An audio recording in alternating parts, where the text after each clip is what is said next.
back in the day, to my girlfriends after my ex-wife. All these different things came up, and he showed me something, and he showed me that there was a pattern there. There was a pattern. You know, I looked for a certain type of woman, and at that time, I actually had this dream. It was a dream, and there was this woman, and she was very beautiful to me. Okay, maybe not to you, but she was very beautiful to me, and I was like, oh, she's cool. She had a family, she had kids and everything, and she was married.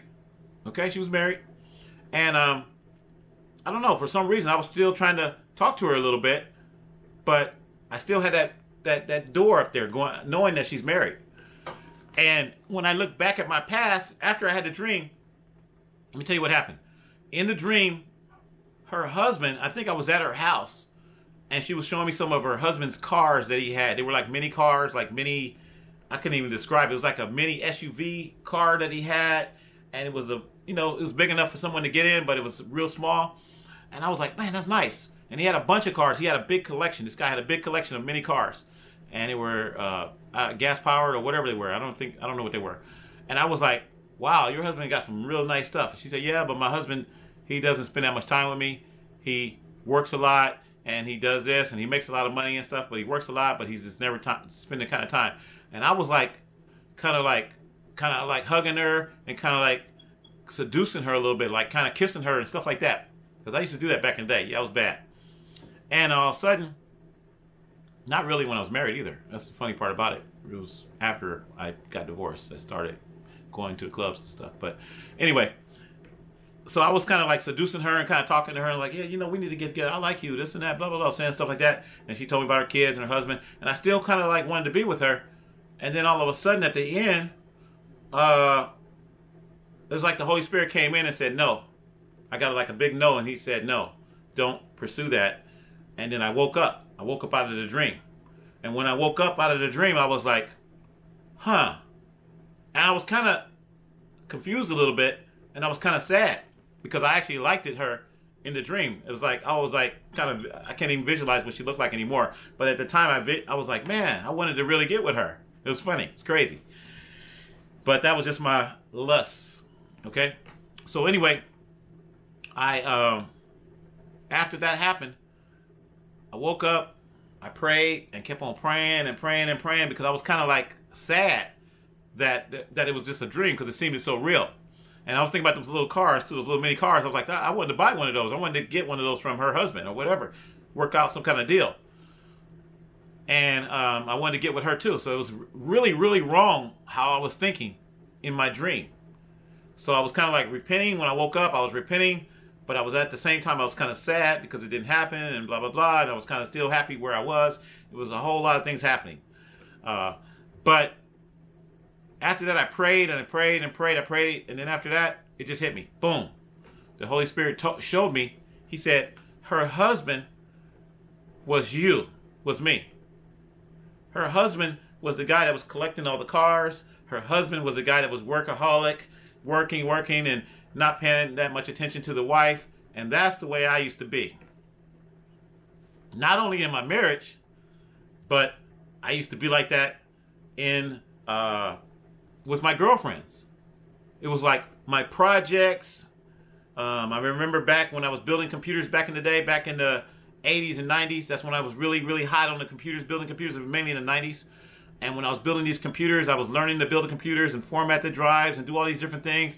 And I was building the towers and going buying the towers from Fry's Electronics, a large electronics store in the world where your best buys is guaranteed at Fry's. And going to computer warehouse and buying the empty towers and buying the power supplies. And I was just so involved in building the computers and making money. I sold a couple. I did make some money. I traded a couple for different things. I actually traded a computer for a camera. A big old broadcast Panasonic camera, I remember. Big old 1980s looking camera, okay? And it's funny because when I was going through that process, I wasn't spending that much time with the wife. And she wanted to do other things, I'm sure. We talked about it. She wanted to do other things, and she started going off and doing her thing. I think she would go out and go to Reno and go to different places, and I wasn't around. So I kind of pushed her away. So I'm putting that out there. So when I had this vision, this dream, when everything hit me, when the Holy Spirit came in, he showed me that not only with her, but with my girlfriends, I always had projects. I always had things I wanted to do, and it seemed like I would push the woman away. So the guy in the dream, the husband, that was me. The collection that he had, that was my collection of mini cars, because I told you I like those mini cars. That was my collection. And I had to figure it all out, but I didn't really figure it all out. The Holy Spirit brought that to me. So after that, I was like, man, I gotta let the people know what's going on. I gotta let everybody know what's going on. And I didn't really want to talk about it. It's very embarrassing, but sometimes we need to be embarrassed. Sometimes we need to really just be humble and be righteous and be embarrassed and spill the beans. You know, I've done a bunch of things in my life that I'm not proud of, and now these things are starting to come up. You know, right when you put yourself on a high horse and you figure, hey, I'm doing good in business, I'm doing good in this, I'm a great politician now, I'm going to be mayor, I'm running to be mayor, I'm running to be whatever. Your skeletons come out of the closet. All the things that you have done, your bad deeds, they come out. I don't care. You know, P. Diddy's a great example of that. And I'm not saying I did anything like that, but whew, it comes out.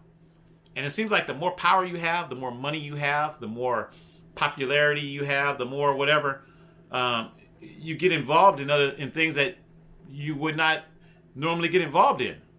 When I used to be in Vegas and I used to go to the clubs, there was a lot of things that I could have got involved in, but I didn't. But there's things that I did get involved in.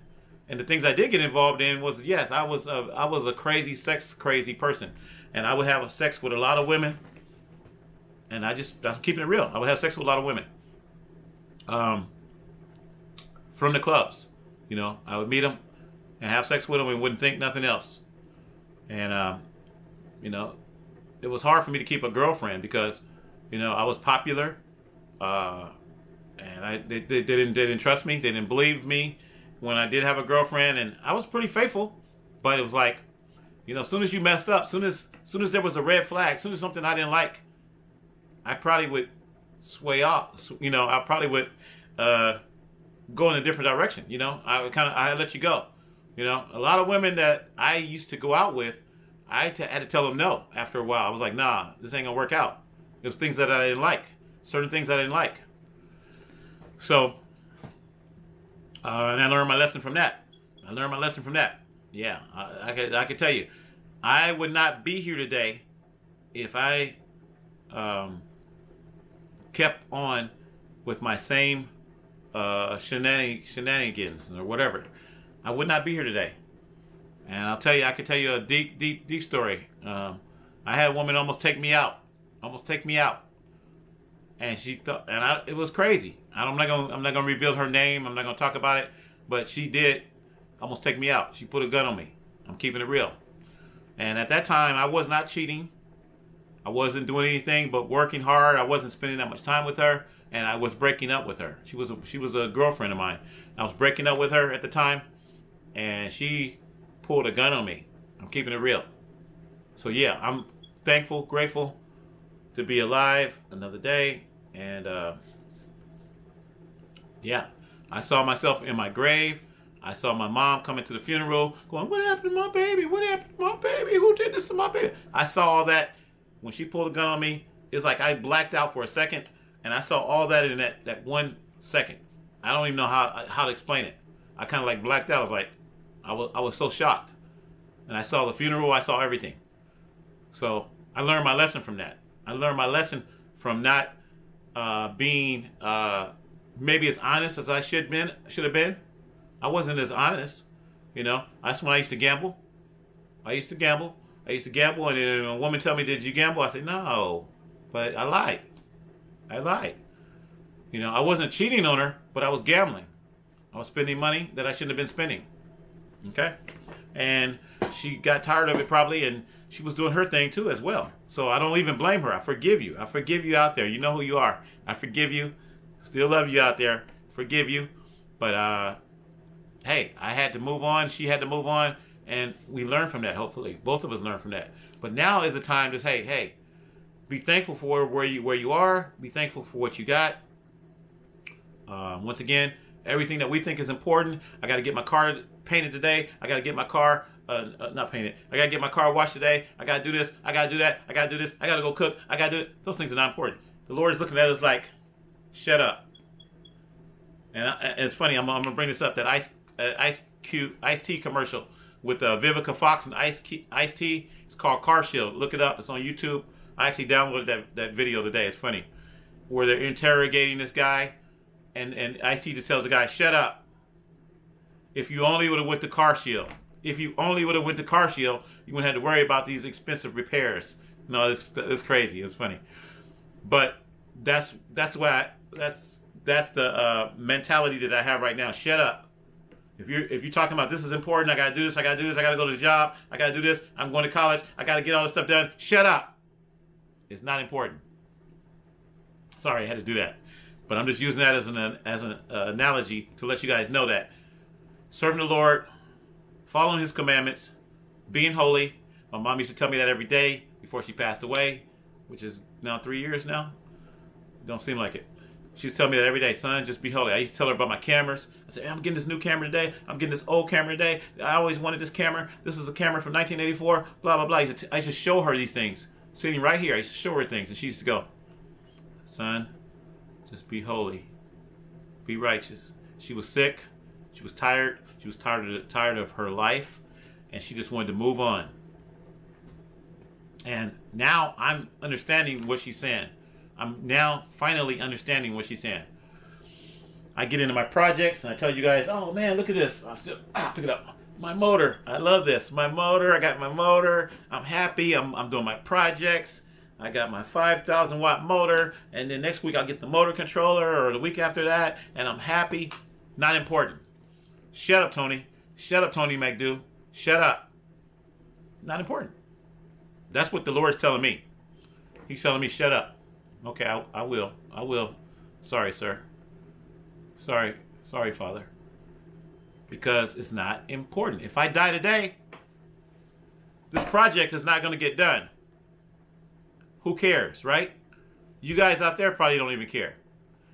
And then I get frustrated sometimes. I'm like, hey, I tell you guys, hey, don't hate, don't wait. Donate, $ Tony McDo. $, Tony McDo. Just donate $1. I tell you guys that on probably all my last couple videos, latest videos. And I haven't seen any results.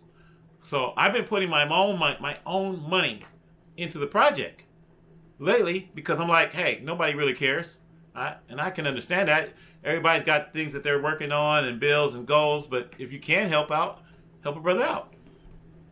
So rather than me get frustrated, and I'm going to use this as an example, I can look at the numbers and I can go, okay, nobody really is helping me out. Maybe some people, a couple guys, one guy sent me $10. Thank you for the person that sent $10. Another person sent me $50, last month for the battery. Thank you for that. And I look at that and I haven't seen any other. I got a lot of friends. I got a lot of subscribers. Almost 10,000 now. I think it's 9,400 and something subscribers. Help a brother out. Go to my $, my Cash App, $ Tony McDo. If you don't want to help me on the project, that's fine. You can still support the channel. You can still support what I'm talking about today. What's not important? What's not important?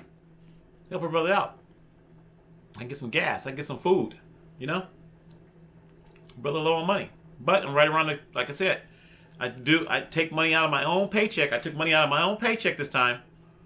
And I think it was like $206. I got it down to $206 for the motor controller, the digital display, and the gear shifter, digital gear shifter, reverse, neutral, and drive.